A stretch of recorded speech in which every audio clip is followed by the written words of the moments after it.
Shalom, shalom jemaat JKI Penuai, apa kabar dimanapun Anda berada? Tentunya luar biasa, Tuhan Yesus baik, amin. Perilaku manusia mengalir dari 3 sumber utama, keinginan, emosi, dan pengetahuan. Dalam Roma 16 ayat 12 berkata, sebab itu hendaklah dosa jangan berkuasa lagi di dalam tubuh yang sama, supaya kamu jangan lagi menuruti keinginannya. Ketika seseorang memiliki kasih, tidak akan pernah ada keinginan untuk menguasai. Sebaliknya, dia akan mampu menguasai keinginan egonya. Bapak Ibu yang dikasihi oleh Tuhan, mari siang hari ini kita beribadah bersama-sama dengan penuh antusias, sukacita bagi Tuhan Raja kita. Selamat beribadah, Tuhan Yesus memberkati.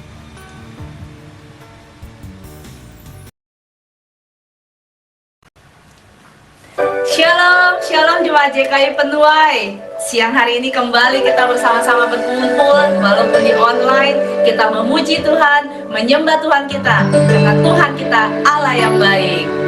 Mari sebelumnya kita sama-sama berdoa dulu sebelum kita melanjutkan ibadah kita. Tuhan Yesus yang baik, yang terima kasih untuk penyertaan Kau dalam hidup kami. Kami mau datang ke hadirat-Mu, kami minta Roh Kudus yang terus pimpin kebaktian ini ya Bapak, sehingga apa yang kami dengar nanti bukan hanya sebagai pemberitaan firman yang kami hanya mendengar, tapi kami bahkan menjadi pelaku firman-Mu ya Bapak. Terima kasih Tuhan, biar mata hati kami terus terbuka ya Bapak, sehingga semua kehendak-Mu dapat tergenapi dalam kehidupan kami Tuhan. Terima kasih Tuhan Yesus. Di dalam nama-Mu kami berdoa mengucap syukur. Haleluya. Amin. Puji Tuhan, saatnya kita mau memuji Tuhan lebih semangat lagi dan lebih sukacita lagi, sebab kita memiliki Allah yang besar, Allah yang sanggup melakukan segala perkara di dalam kehidupan kita. Amin.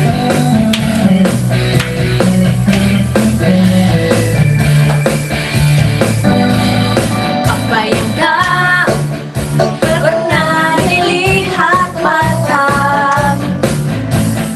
yang tak pernah didengar telinga, yang tak pernah timbul di dalam hati, semua disediakannya bagi yang mengasihi Dia. Allah sanggup melakukan segala perkara, dulu, sekarang, dan selamanya. Kuasanya tidak berubah. Allah sanggup melakukan segala perkara, dulu, sekarang, dan selamanya. Kuasanya tak berubah. Haleluya. Apa yang tak pernah dilihat mata, yang tak pernah didengar telinga, yang tak pernah timbul di dalam hati, semua disediakannya bagi yang mengasihi Dia.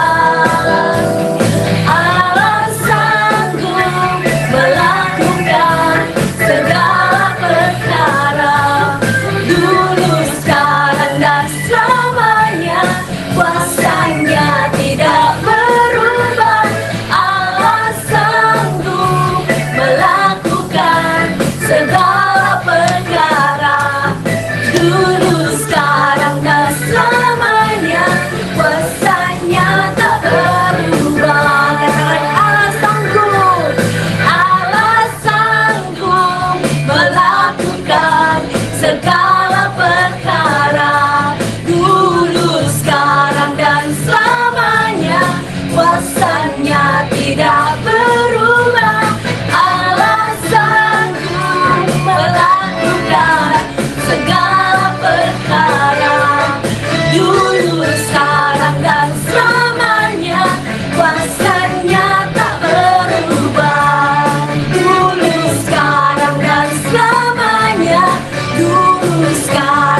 Amin. Puji Tuhan Allah kita. Mari kita siapkan hati mendengarkan kebenaran firman Tuhan, biar hati kita dilembutkan, hati kita disiapkan untuk mendengarkan firman Tuhan.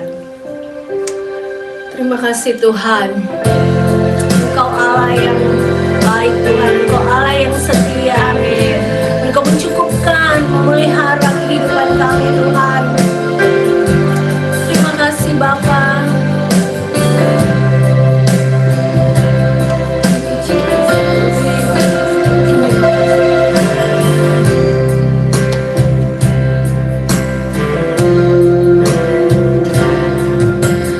Bapa, Kau setia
kesetiaan-Mu ya Bapa memegang hidup kami Tuhan. Bawa kami ya Bapa lebih lagi ya Bapa, lebih lagi dalam perbuatan-perbuatan kepada Engkau ya Bapa. Bimbing kami terus ya Bapa dalam hidup kami. Semua ya Bapa kami kerjakan hanya untuk kemuliaan nama-Mu ya Bapa. Terima kasih Tuhan. Biar hati kami terus terfokus kepada Engkau ya Bapa. Hati kami ya Bapa setia dan taat kepada Engkau ya Bapa. Terima kasih Tuhan Yesus. Mari sama-sama kita mulai ibadah kita dengan ucapan syukur. Haleluya. Amin.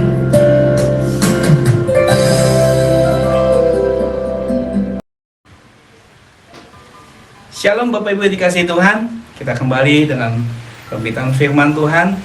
Kita tahu bahwa JKI Penuai mendapatkan visi mengenai prioritas utama, di mana kita harus menentukan prioritas hidup kita untuk Tuhan.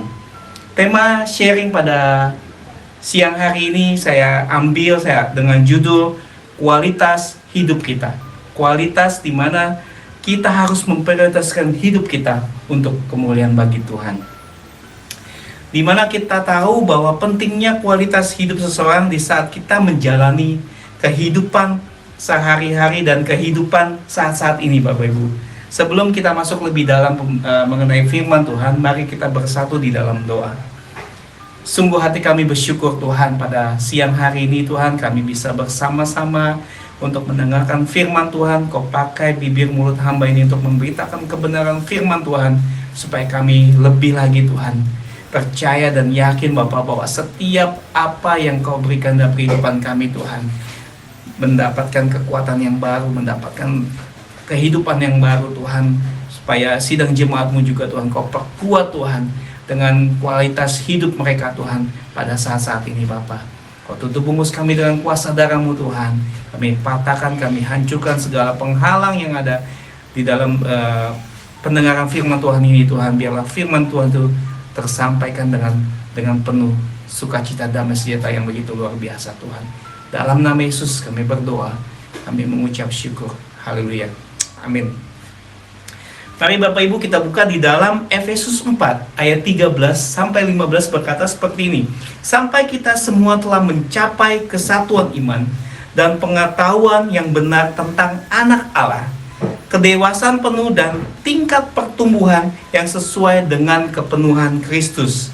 Di ayat 14, sehingga kita bukan lagi anak-anak yang diombang-ambingkan oleh rupa-rupa angin, pengajaran oleh permainan palsu manusia dalam kelicikan mereka yang menyesatkan. Di ayat 15 berkata, tetapi dengan teguh berpegang kepada kebenaran. Dengan apa? Dengan teguh berpegang pada kebenaran, di dalam kasih kita bertumbuh di dalam segala hal ke arah Dia. Ke arah siapa? Ke arah Yesus, ke arah Kristus yang adalah kepala. Kalau kita percaya bahwa kita adalah anggota tubuh, setiap kita diberikan pengalaman pribadi dengan Tuhan, bahwa setiap kita sebagai anggota tubuh berfungsi sebagaimana mestinya. Contoh mungkin ada yang berfungsi sebagai kaki, ada yang berfungsi sebagai kepala, tapi kepala adalah Kristus. Kepala adalah tetap Tuhan Yesus, di mana Dia yang memberikan otoritas, memberikan kita pengarahan ke dalam hidup kita untuk kita pengenalan akan Dia. Di dalam situasi kehidupan yang telah global saat ini, kita tahu bahwa kualitas hidup seseorang itu ditentukan dengan, mungkin dunia menilai dengan seberapa besar rumah yang kita miliki, atau seberapa uang yang kita miliki, atau seberapa mewah kendaraan yang kita pakai. Itu adalah kualitas hidup di dunia ini Bapak Ibu. Seberapa kita memiliki mungkin profesi atau jabatan yang tinggi. Dunia menilai, melihat dengan cara pandang yang berbeda. Dunia melihat dengan kualitas di mana kehidupan manusia dinilai dengan uang, dinilai dengan segala sesuatu kemewahan atau sebagainya. Tapi kualitas hidup kita dinilai dengan Kristus, itu dinilai dari iman kita, dari iman percaya kita Bapak Ibu. Kita lihat bahwa kemajuan teknologi dan perkembangan mungkin pasar bebas antara negara, sering kita mendengar dengan istilah sumber daya manusia atau SDM dengan kualitas kebenaran atau kualitas kehidupan. Jadi kita bisa melihat kalau seseorang dinilai dari setiap pekerjaannya.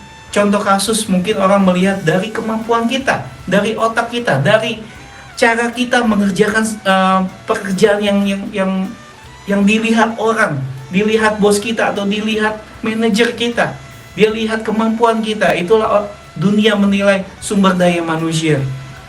Dalam kehidupan sekarang ini, seseorang dikatakan mempunyai sumber daya apabila ia bermanfaat dan berguna bagi proses produksi atau barang atau jasa atau tertentu, atau kita masih kuat Bapak Ibu untuk kita bisa kalau kita masih muda, daya pikiran kita pasti company atau perusahaan terus memaksa atau memeras otak kita untuk kita bisa mempergunakan segala sesuatunya sepenuhnya untuk perusahaan.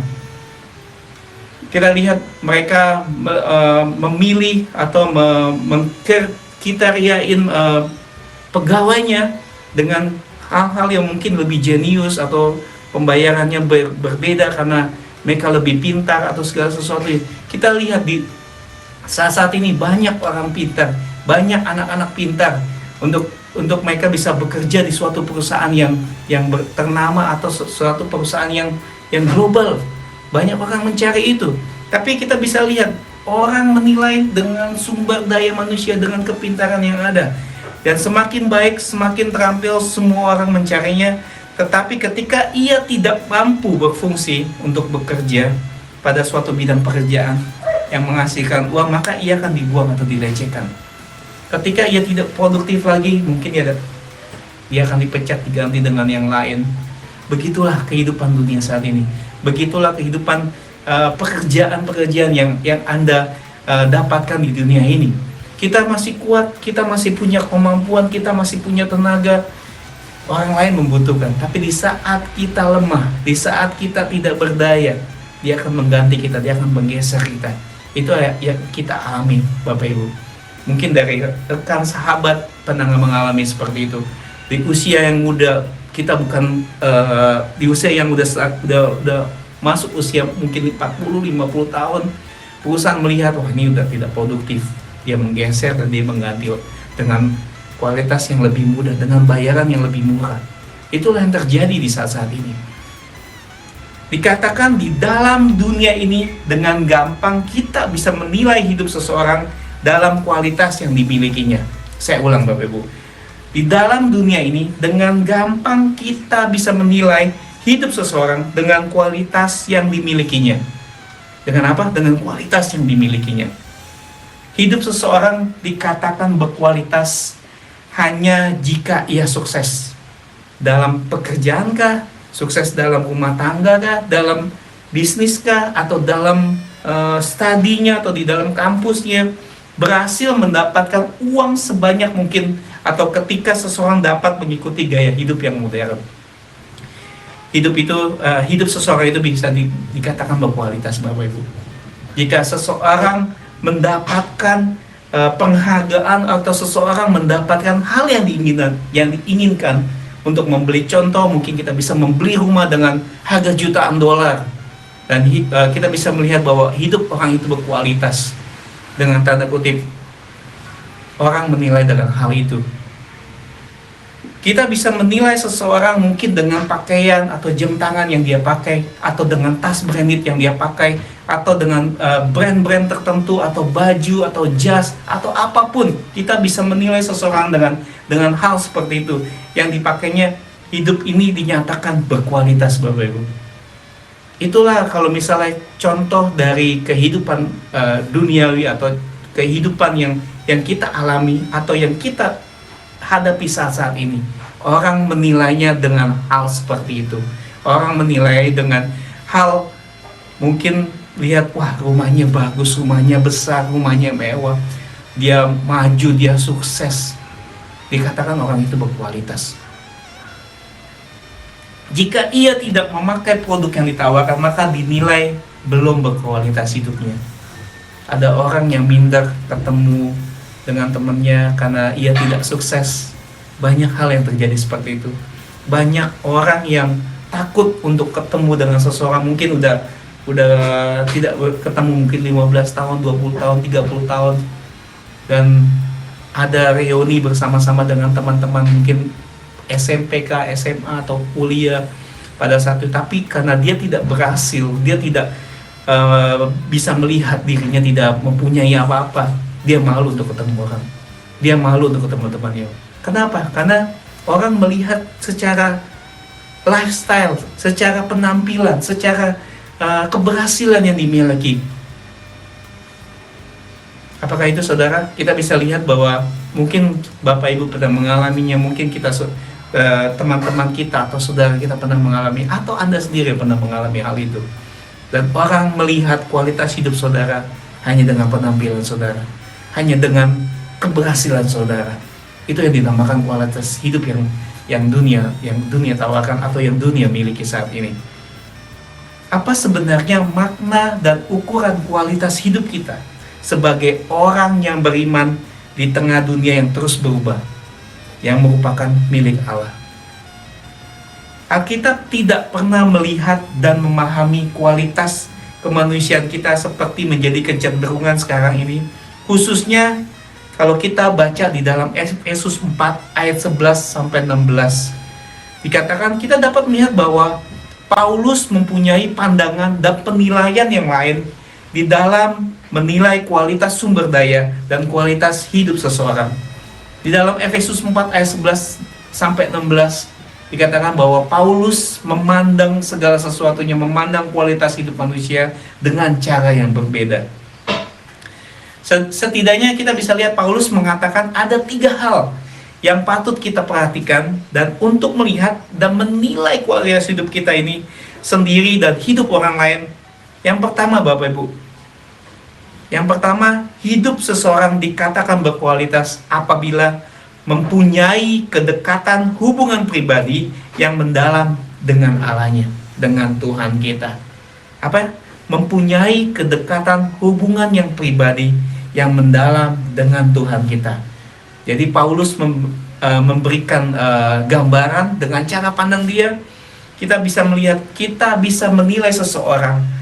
Yang pertama, mempunyai kedekatan hubungan pribadi yang mendalam di dalam Tuhan Allah kita.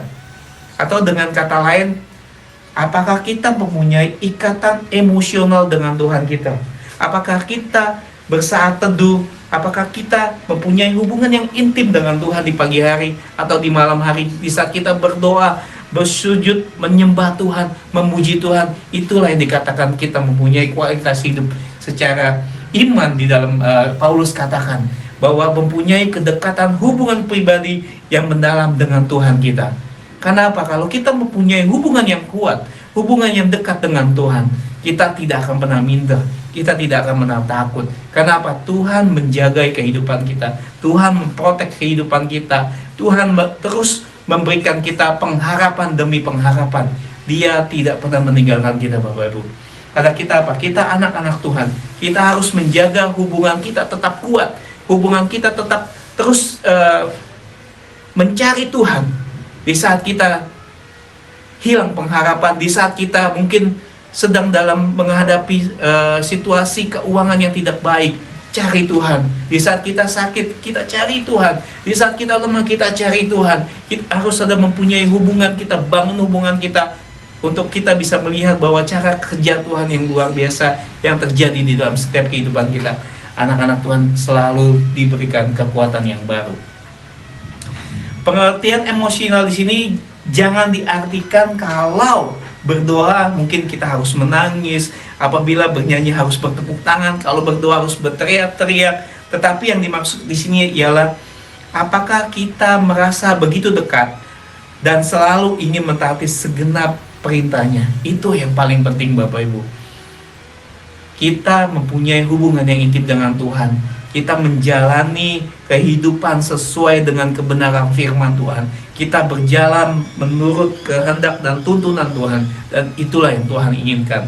Supaya kita bisa melihat bahwa kita menjalani segenap kehidupan kita dengan perintah-perintahnya. Kita baca firman Tuhan setiap pagi, kita dengar firman Tuhan setiap hari, kita berdoa untuk orang lain, kita berdoa untuk keluarga kita, kita berdoa untuk saudara-saudara kita.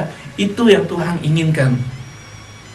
Sehingga apabila kita berdoa, kita benar-benar yang keluar itu dari hati kita, dari hati yang paling dalam, Bapak Ibu. Pada saat kita bernyanyi dengan sungguh-sungguh dan menghayati dengan penuh sukacita. Apa yang kita lakukan tidak dibuat-buat, Bapak Ibu. Jadi yang kita lakukan, kalau kita berdoa dengan sungguh-sungguh, berdoa dengan tidak jemu-jemu, berdoa dengan bersujud, berdoa dengan meminta belas kasihan Tuhan, karena kita anaknya, karena Dia Bapa kita, Bapak Ibu sekalian. Kita percaya bahwa tuntunan Roh Kudus yang memberikan kita kekuatan, yang kita saat kita berdoa, meminta segala sesuatu yang kita butuhkan kepada Tuhan, minta dengan sungguh-sungguh, Bapak Ibu, minta dengan sepenuh hati kita. Kita percaya bahwa Tuhan menyertai hidup anak-anaknya. Tuhan memberikan jalan-jalan keluar di saat kita membutuhkan jalan itu. Kita memberikan kekuatan kepada kehidupan kita supaya kita tetap kuat di dalam Tuhan. Jika Tuhan tidak menjawab doa kita, tunggu waktu Tuhan, tunggu kairos Tuhan. Kita percaya Tuhan akan memberikan jalan keluar. Tuhan akan memberikan jalan solusi yang tepat pada waktunya. Karena Dialah Allah yang kita sembah, adalah Tuhan yang hidup, Tuhan yang penuh kasih, Tuhan yang penuh belas kasihan di dalam kehidupan kita. Kita harus melakukannya segala sesuatunya dengan hati yang tulus. Dengan hati yang tulus. Kita berdoa untuk orang lain kesembuhan. Kita berdoa untuk kita secara pribadi, atau untuk keluarga kita, atau untuk anak kita. Kita berdoa dengan hati yang tulus. Di dalam kitab Efesus berkata, Paulus dalam ayat berikut mengatakan, kalau kita mempunyai kedekatan atau hubungan emosional seperti ini, maka kita tidak akan terombang-ambingkan oleh berbagai macam rupa angin pengajaran yang dapat menyesatkan kita di hadapan Tuhan. Paulus berkata, kita tidak akan diombang-ambingkan. Dengan kata lain, kita tidak akan terpengaruh, Bapak Ibu, dengan situasi apapun, dengan pengajaran apapun, dengan bujukan apapun. Kita tidak akan terpengaruh, kita akan tetap teguh, kita akan tetap strong, kita akan tetap berpegang kepada Tuhan. Walaupun goncangan begitu besar, kita akan terus bisa melihat bahwa Tuhan menyertai hidupmu, Tuhan menyertai kehidupan kita, Bapak Ibu sekalian. Karena saya percaya dan saya yakini bahwa di saat kita menghadapi badai, di saat kita menghadapi goncangan hidup, kalau kita berpegang teguh kepada Tuhan, kalau kita memegang kaki Tuhan, kita sujud di bawah kaki Tuhan, Tuhan akan menyelamatkan kita. Tuhan akan memberikan kekuatan yang baru. Tuhan akan memberikan pengharapan yang baru di dalam kehidupan kita, Bapak Ibu. Jangan pernah takut, jangan pernah menyerah, jangan pernah juga kita lupa akan kebaikan Tuhan. Ingat, saat-saat ini kita menghadapi banyak bermacam goncangan kehidupan, goncangan ekonomi, goncangan keuangan, goncangan pekerjaan.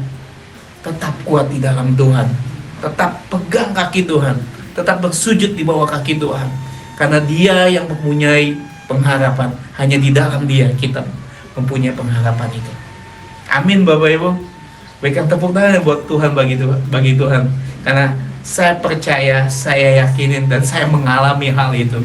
Dan saya percaya bahwa apa yang saya pegang, apa yang saya pergumulkan saat-saat ini, Tuhan mengetahui semua itu. Tuhan memberikan solusi, Tuhan memberikan jalan keluar, Tuhan memberikan kekuatan yang baru di dalam kehidupan saya, untuk saya tetap teguh saat-saat ini.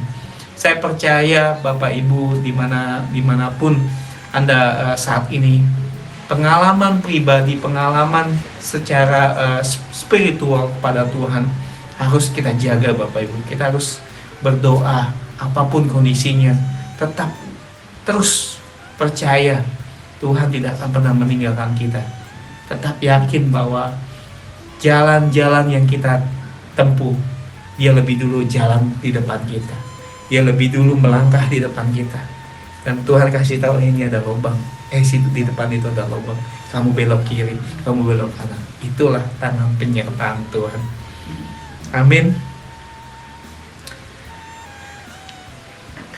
Saudara, banyak ajaran baru yang dikemas dengan sangat menarik sehingga orang tertarik, tetapi kalau kita teliti, maka apa yang mereka ajarkan sebenarnya menyesatkan kita.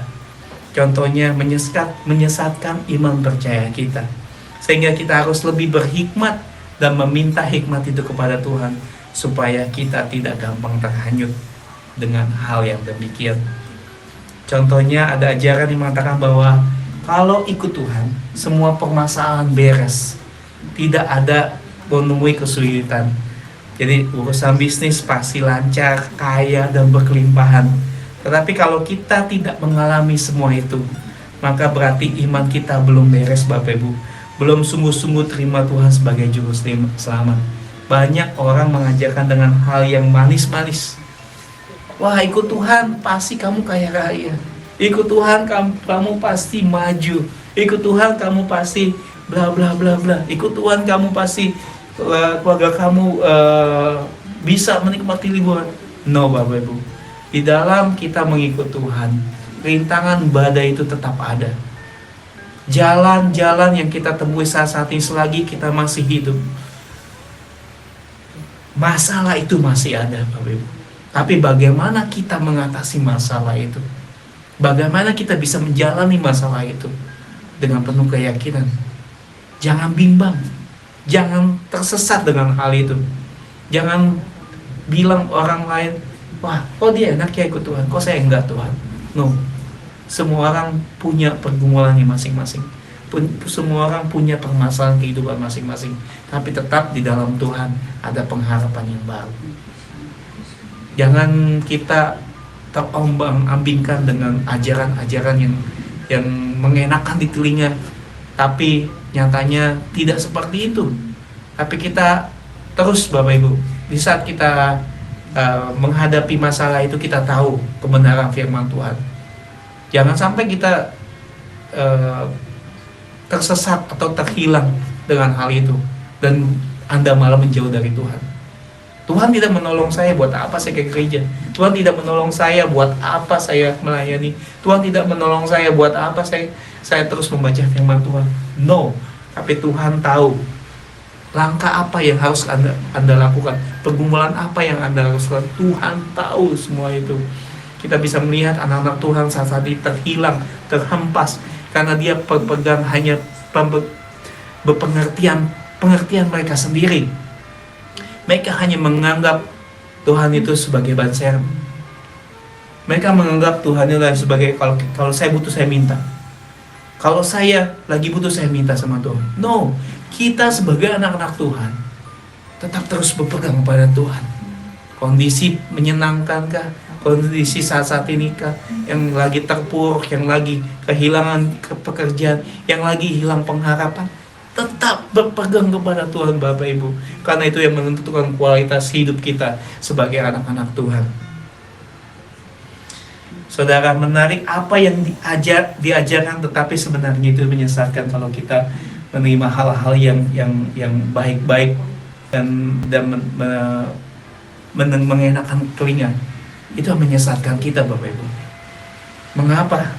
Sebab di dalam firman Tuhan dikatakan bahwa setiap orang yang mengikut Tuhan pasti memikul salib. Amin. Ini berarti kita tidak semua urusan akan berjalan dengan mulus, Bapak Ibu. Tidak selalu sukses dalam dagang, dan mungkin suatu saat kita akan merugi. Mungkin suatu saat kita akan terkena dampaknya. Mungkin seperti saat ini banyak anak Tuhan perusahaannya yang kolaps juga banyak karena masalah pandemik segala macam, pembayaran utang piutang, rumah masih loan atau sebagainya. Banyak anak Tuhan mengalami gitu.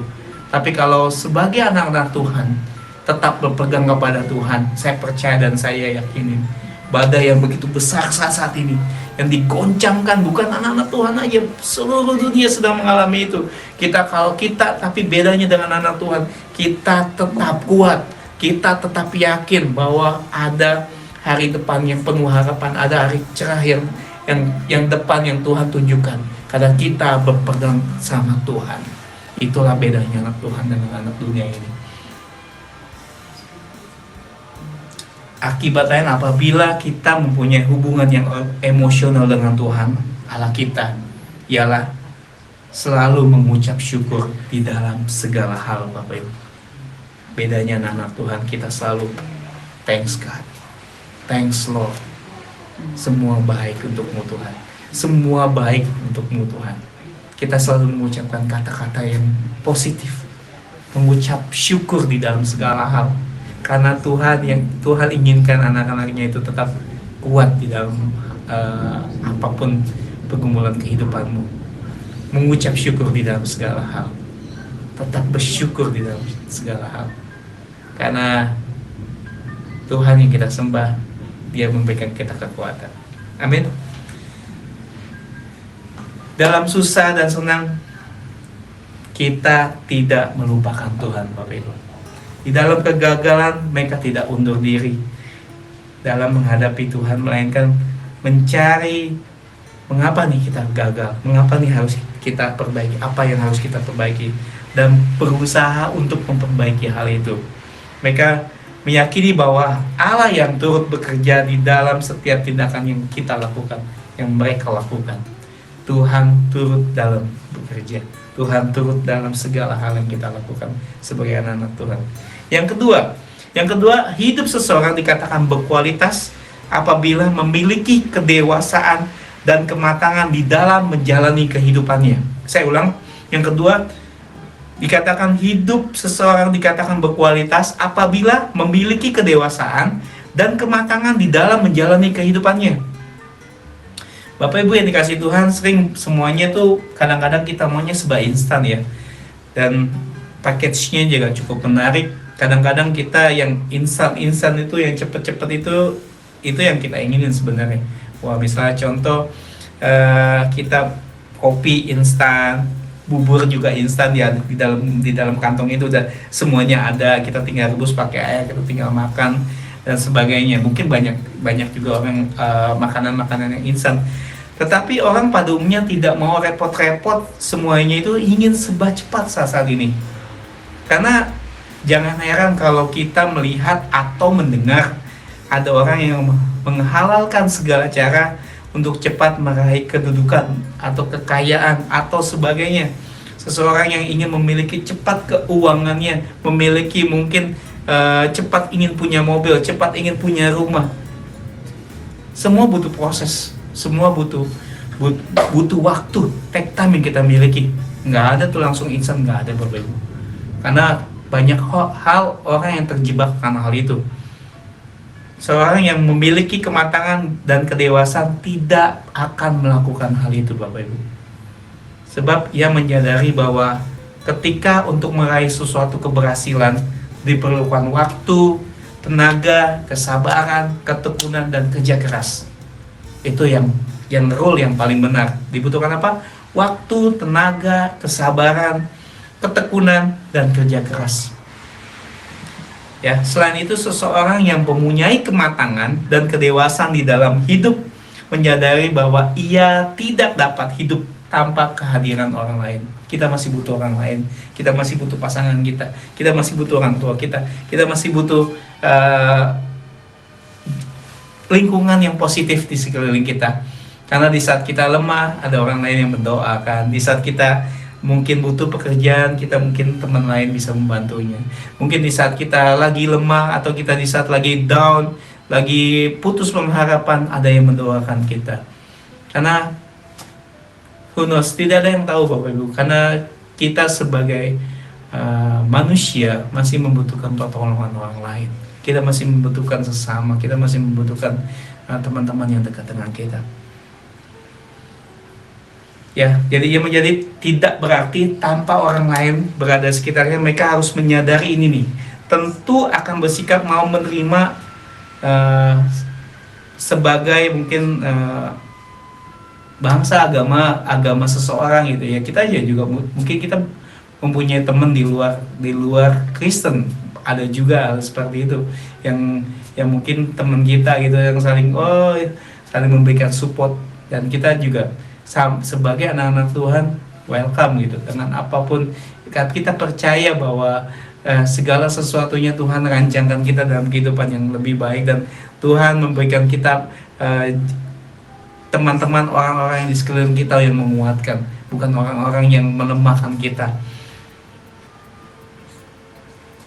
Ya, kita menyadari menerima orang lain dengan segala kelebihan dan kekurangannya, seperti diri kita sendiri mempunyai kelebihan dan kekurangan. Seperti sistem salib Bapak Ibu, ke atas kita berserah sama Tuhan, dan Tuhan horizontal juga kita harus mengasihi sesama manusia, sesama teman, sesama saudara, kita harus mengasihi. Amin Bapak Ibu. Yang ketiga, hidup seseorang berkualitas ketika ia mampu mengetahui kebenaran dan melakukan kebenaran di dalam hidupnya. Saya ulang, yang ketiga, mengetahui kebenaran dan melakukan kebenaran di dalam hidupnya. Saudara, apa ukurannya kalau dikatakan bahwa kita mampu mengetahui suatu kebenaran dan mau melakukan kebenaran itu? Saya ada ayat di dalam Yesaya 32 ayat 17 dikatakan, di mana ada kebenaran, di situ ada tumbuh damai sejahtera, dan akibat kebenaran ialah ketenangan dan ketenteraman untuk selama-lamanya.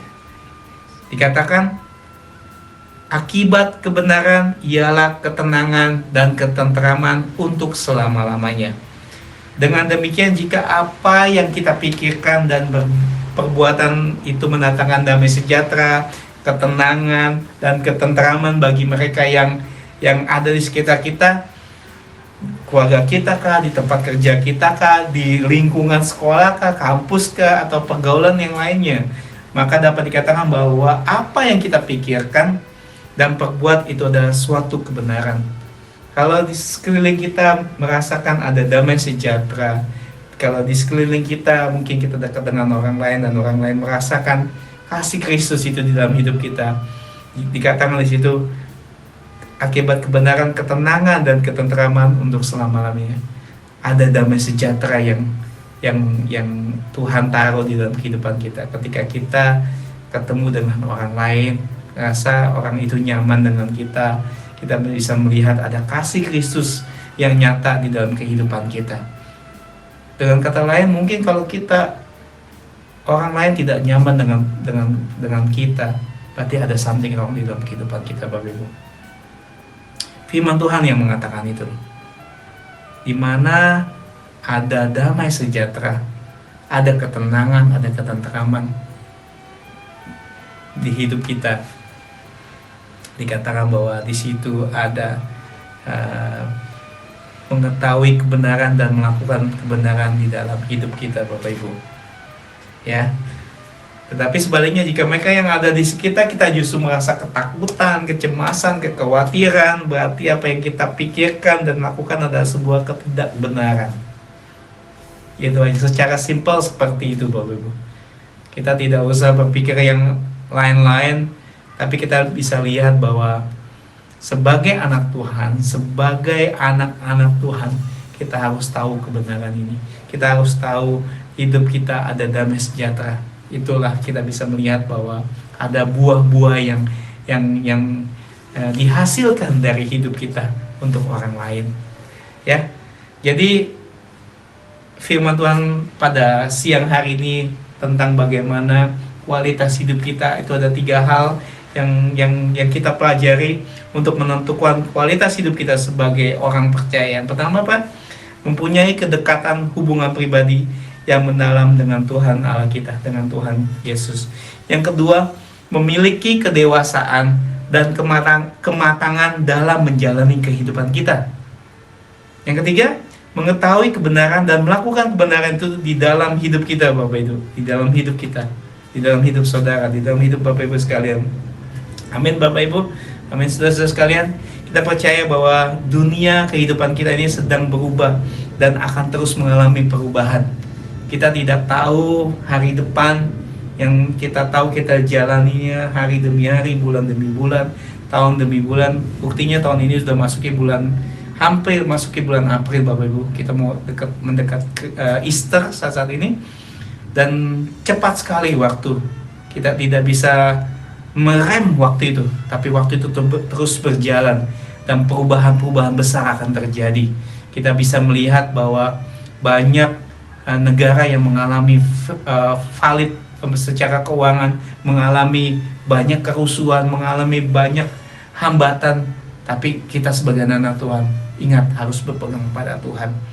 Ada perubahan yang mendatangkan kebaikan, contohnya mungkin dengan teknologi yang lebih maju, tapi juga ada perubahan yang tidak baik, yaitu melihat dengan menilai kualitas manusia dari sudut fungsi atau manfaat, kesuksesan dan kemewahan. Itu kita sebagai anak Tuhan jangan lihat kualitas hidup manusia dari hal yang seperti itu, dari hal kemewahan, dari hal penampilan, dari hal yang dia pakai, dari barang branded yang dia pakai. Jangan kita melihat kualitas hidup kita dari hal seperti itu, atau hidup orang lain dari kualitas seperti itu. Sebagai umat yang kita percaya, sebagai umat yang beriman, kita jangan terjebak di dalam pola penilaian yang seperti itu. Tetapi mari kita hidup di dalam kehidupan sehari-hari, khususnya di tengah keluarga kita, di dalam kita masing-masing, memperlihatkan sikap yang mempunyai kedekatan dan hubungan dengan Tuhan secara totalitas. Kematangan atau kedewasaan di dalam hidup, serta mampu melihat dan melakukan kebenaran, sehingga mereka yang berada dekat dengan kita merasakan damai sejahtera itu, ada ketenangan dan ketenteraman yang kita bisa bagikan kepada saudara kita, teman kita, atau siapapun, mungkin teman seiman kita, atau orang yang berada di dekat dengan kita, istri kita atau pasangan kita atau anak kita. Bapak Ibu, demikianlah firman Tuhan yang bisa saya sampaikan, dan kita percaya bahwa kita harus menjaga kualitas hidup kita di dalam hidup ini ya, dan terus mengandalkan Tuhan, melekat dengan Tuhan, terus berdoa dengan Tuhan, terus meminta pengharapan dengan Tuhan. Jangan goyah iman kita. Amin. Terima kasih. Shalom.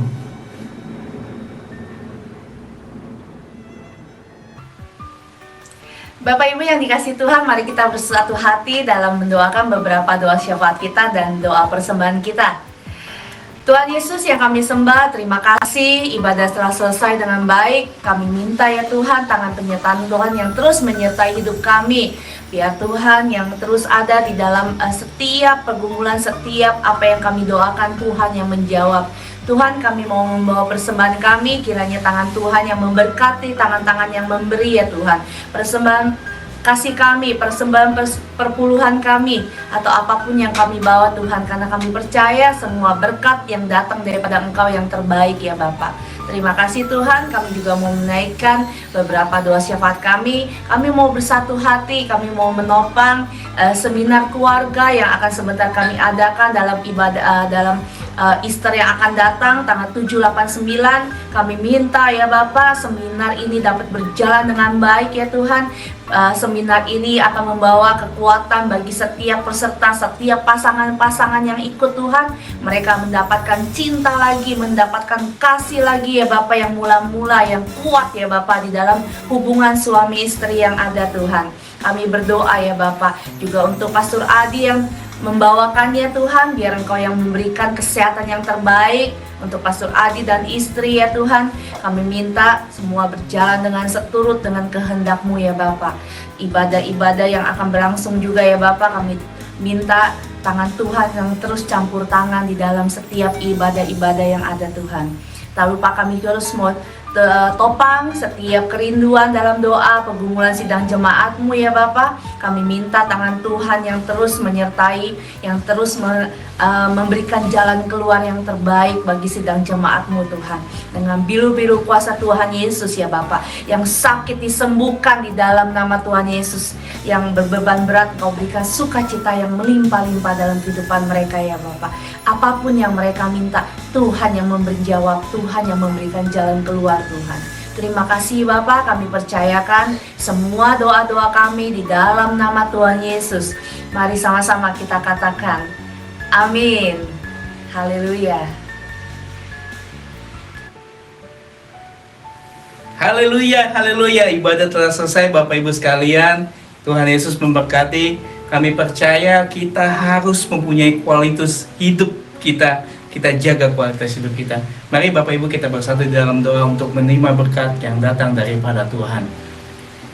Kau Bapa yang baik, Kau Tuhan yang baik, Kau sungguh luar biasa baik di dalam setiap kehidupan kami Tuhan. Tetap Tuhan, Kau jagai Tuhan kehidupan sidang jemaat-Mu dimanapun mereka berada. Karena kami percaya tangan penyerta-Mu menyertai setiap kehidupan kami Tuhan. Sungguh hati kami bersyukur Bapa. Mari Bapak Ibu kita angkat kedua tangan kita menerima berkat datang daripada Tuhan. Bawa berkat Tuhan yang berlimpah-limpah, persetujuan kasih daripada Tuhan Yesus Kristus, penyertaan, penghiburan yang datang daripada Roh Kudus, menyertai hidupmu dan hidupku mulai hari ini sampai Maranatha Yesus datang kedua kalinya. Di dalam nama Yesus kami berdoa, kami mengucap syukur. Haleluya, amin. Haleluya, shalom.